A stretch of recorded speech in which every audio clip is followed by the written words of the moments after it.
Breaking చూస్తున్నాం. ఇండియాలో 2 HMPV virus కేసులు నమోదయ్యాయి.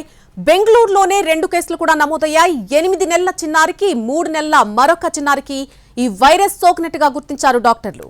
బెంగళూరుకు చెందిన 8 నెలల చిన్నారికి ఈ వైరస్ ను మొదటిగా గుర్తించారు. పాప అస్వస్థతకు గురికాగా తల్లిదండ్రులు ఒక ప్రైవేట్ హాస్పిటల్ కు తీసుకువెళ్లారు. అక్కడ ల్యాబ్ టెస్ట్ లో హెచ్ఎంపీవీ పాజిటివ్ గా తేలింది. ఇదే నగరంలో మరొక చిన్నారికి కూడా వైరస్ డిటెక్ట్ కావడం కలకలం రేపుతోంది. ఇక హెచ్ఎంపీవీ వైరస్ సోకితే సాధారణంగా దగ్గు, జ్వరం, ముక్కు దిబ్బడ, శ్వాస తీసుకోవడంలో ఇబ్బంది వంటి సాధారణమైనటువంటి లక్షణాలు కనిపిస్తాయి. వైరస్ తీవ్రత ఎక్కువగా ఉన్న వారిలో మాత్రం బ్రాంకైటిస్, నిమోనియా వంటి సమస్యలకు సైతం దారితీసే అవకాశాలున్నాయి. సాధారణంగా వైరస్ సోకిన 3 నుంచి 6 రోజుల్లో వ్యాధి లక్షణాలు కనిపిస్తాయి. చైనాను కూడా ఈ వైరస్ గడగడలాడిస్తోంది.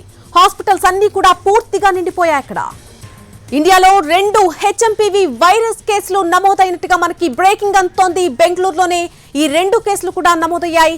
8 నెలల ఒక చిన్నారికి, అలాగే 3 నెలల మరొక చిన్నారికి వైరస్ సోకినట్లుగా